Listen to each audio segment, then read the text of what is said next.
সালামু আলাইকুম। এক চাঞ্চল্যকর ঘটনা ঘটেছে গ্রামীণ ব্যাংকে নিয়ে। আসলে এই যে সময়টা যাচ্ছে, এই সময়টা বা আগামী দিনেও যেই অদ্ভুত খেলা শুরু হয়েছে, এই খেলায় রাষ্ট্রের ক্ষতি ছাড়া আসলেই কিন্তু এখানে ভালো কোনো কিছু হবে না। আমি বরাবরই সহিংসতার বিপক্ষে। দেখেন, রাষ্ট্রে আইন আছে, আইনের শাসনের মাধ্যমে সবকিছু হওয়া উচিত।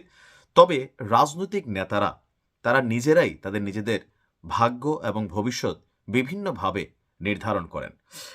প্রফেসর ডক্টর ইউনুস যখন ক্ষমতায় এসেছেন, এরপর থেকে আওয়ামী লীগের রাজনৈতিক কার্যক্রম নিষিদ্ধতা বা ওনার বিভিন্ন বক্তব্যে আওয়ামী লীগ বিরোধী অবস্থান, তো এই সকল কিছুতে স্বাভাবিকভাবে আওয়ামী লীগের যারা নেতাকর্মী আছেন তারা ডক্টর ইউনুসকে প্রধান শত্রু মনে করছেন। এখন ডক্টর ইউনুসের বিরুদ্ধে কোনো কিছু করা যায় তো সম্ভব না। তার যে প্রতিষ্ঠান গ্রামীণ ব্যাংক, সেখানেই জয় বাংলা বলে এবার প্রথমবারের মতন একটা ভিডিও ফুটেজ সামনে এলো যে অগ্নিকাণ্ড ঘটনা ঘটছে। অর্থাৎ ওইখানে সাইনবোর্ড থেকে শুরু করে বিভিন্ন জায়গায়, কিন্তু সাম্প্রতিক সময় আমি নিজেই 8-10টা নিউজ দিছি যে গ্রামীণ ব্যাংকের বিভিন্ন শাখাগুলোকে টার্গেট করা হয়ে গেছে।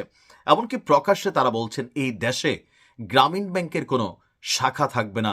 গ্রামীণ ব্যাংকের প্রত্যেকটা অফিসকে, যাতে আওয়ামী লীগের বিভিন্ন রাজনৈতিক কার্যালয় ভেঙে দেওয়া হয়েছে, গুড়িয়ে দেওয়া হয়েছে, ধানমন্ডি 32 গুড়িয়ে দেওয়া হয়েছে। সো ক্ষমতায় যাওয়ার আগে তারা রাতের আধারে যেভাবেই হোক গ্রামীণ ব্যাংকগুলোকে টার্গেট করবে।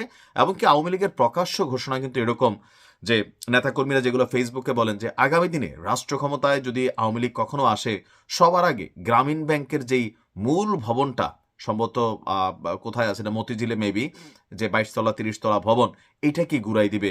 এই কথাগুলোকে কিন্তু একবারে হালকা নেওয়ার সুযোগ নাই।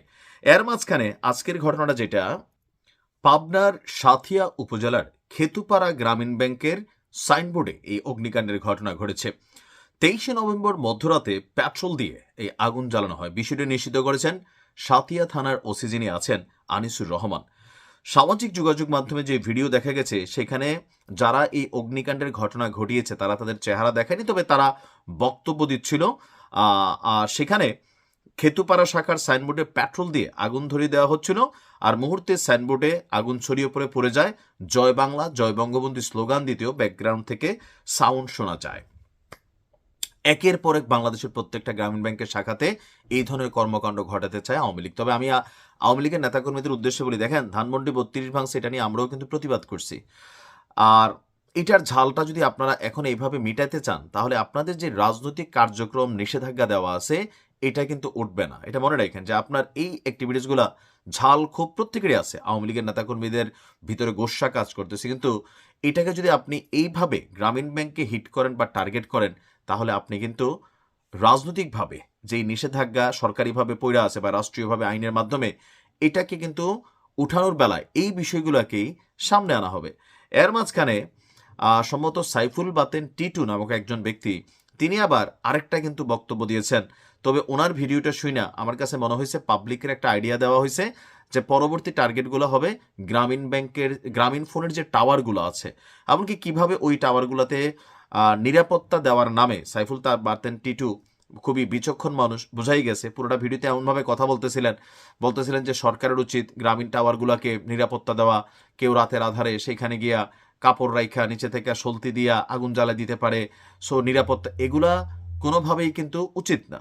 আপনার ভালো না লাগলে আপনি গ্রামীণ ফোনের সিম ব্যবহার করবেন না, কিন্তু এইখানে যেই সম্পত্তিগুলো আছে রাষ্ট্রীয়ভাবে, ব্যক্তিগতভাবে, তাহলে এই যে বিদেশি ফোন কোম্পানিগুলো বা বিদেশি যে বিনিয়োগ, এটা কিন্তু বন্ধ হবে। আপনি ভাবতেছেন ডক্টর ইউনুসের সাইজ করতে গিয়ে গ্রামীণ ফোনের টাওয়ারে আগুন দিবেন, এটাতে কি হবে জানেন? এই দেশে যারা বিনিয়োগ করে, বিদেশি বিনিয়োগ, তারা ভয় পাবে যে না, এদেশের রাজনৈতিক সরকার পরিবর্তন হয়ে গেলে আমাদের বিনিয়োগের ব্যবসা বাণিজ্য প্রতিষ্ঠান, বাংলাদেশে অনেক বিদেশি কোম্পানি এখন ঢুকতেছে, তো এগুলা তো তারা তখন আর আসবে না যে না, এই সরকারের সময় আমরা ব্যবসাটা করলাম, আগামী সরকার আসলে আমাদের প্রতিষ্ঠানগুলোকে হাত দিয়ে দিবে।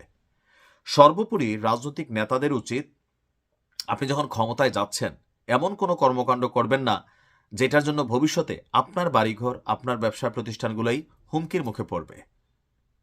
ইন্টেরিম নিরপেক্ষ সরকার হওয়া জরুরি। এখন ইন্টেরিমের মাধ্যমে ডক্টর ইউনুসের আওয়ামী লীগের প্রতি গুসা আছে, কারণ ওনাকে পদ্মায় চুবনি দিতে চাইছে।